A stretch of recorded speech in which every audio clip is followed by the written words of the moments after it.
This is probably the wildest car you're going to see unveiled this year, and it was unveiled last night here at the Brabus Signature Night. And maybe, just maybe, it's the return of the love for shooting brake style cars. So this is one of the craziest cars that Brabus unveiled last night. And last night we were sat up there somewhere, one of those spots, and when we saw this car come out, literally straight away, I took out my phone and put up a video last night that got like 1.5 million views in like the last 12 hours, which is crazy.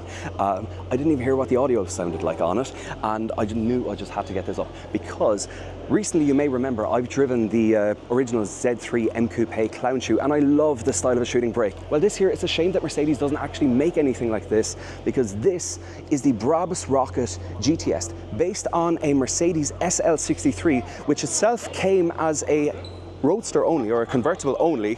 This here is a shooting brake with this hardback or hardtop roof added. The whole body is carbon fiber, and the only real parts that still remind you of the original SL63 are the tail lights and also the headlights.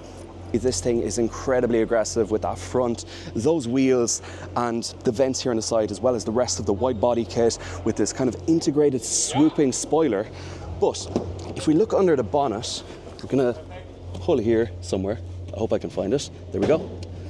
And we'll get back to that interior in a second, because under that carbon fiber bonnet, which is incredibly light, we have a 4.5 litre V8 twin turbo, which has been completely reworked by Brabus to give it about 810 horsepower, which together with the hybrid system in this car gives it that magical 1000 horsepower, which catapults this car to 100 kilometers per hour in 2.6 seconds, which is wild. It also has 1820 Newton meters of torque, which is actually limited down to 1620 for road use because, well, the rear wheels would give too much otherwise. Of course, the interior has been completely reworked as well. We have this Brabus masterpiece style clamshell interior with carbon fiber absolutely everywhere. On the steering wheel, of course, the iconic B, and on the doors as well. But if we step inside, we can see even more of those super cool details. I love these vents, which almost make it look like a rocket, and then the Rocket GTS badge here on the inside.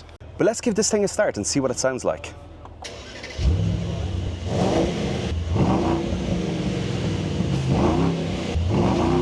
I'm incredibly happy to see wild cars like this make a comeback, and hopefully it's something that does inspire the main manufacturers, the Mercedes, the BMWs of this world, to make wild shooting brakes, two-seater, two-door shooting brakes. Well, this is technically a four-seater. So let me know your thoughts on this car, and also please don't follow or subscribe to Retro Cars if you don't like old school and classic cars, or my occasional thoughts on brand new wild cars like this. We'll talk to you as always in the next video. Cheers, take care, bye-bye.